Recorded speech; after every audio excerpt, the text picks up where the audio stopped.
sandali lang at bababa na yung mga babae. Naku, ang gaganda. Fresh pa sa saliwa. O, ayan na sila. Ano ba? Bilisan nyo. Ay, naku, ang babagan yung kumilos. Bilis. Ayos. Umayos kayo.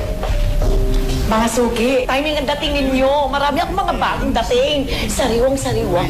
Ibo, sorry ka na. Fresh pa yan. Ayos kayo. Aling Charito, sandali lang ho. Alam mo bang ibig sabihin nito? Di ba sabi niyo, bibigyan niyo kami ng trabaho? Pero ano ho to? Boy, sandali lang ha. Mag-uusap lang kami sandali ha.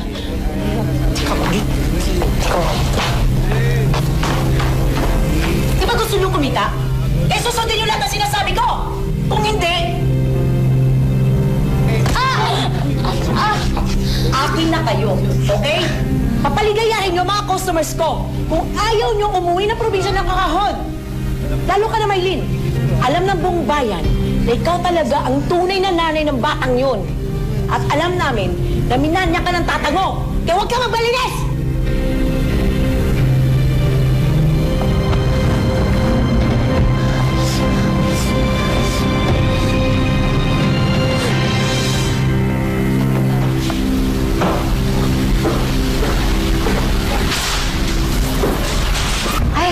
Sorry, akala ko wala pang tao dito. Isa ka dun sa mga damuting kagabi, no? Ganyan din ako nung bago ko dito. Pero, pag nagtagal, sanay din. Ako nga pala si Gretchen. Anong pangalan mo? Maylin. Maylin.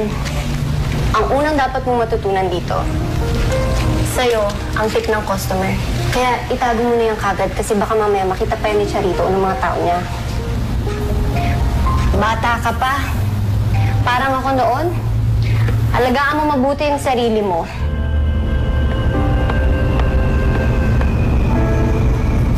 Sa kasa, dito napadpad si Maylin.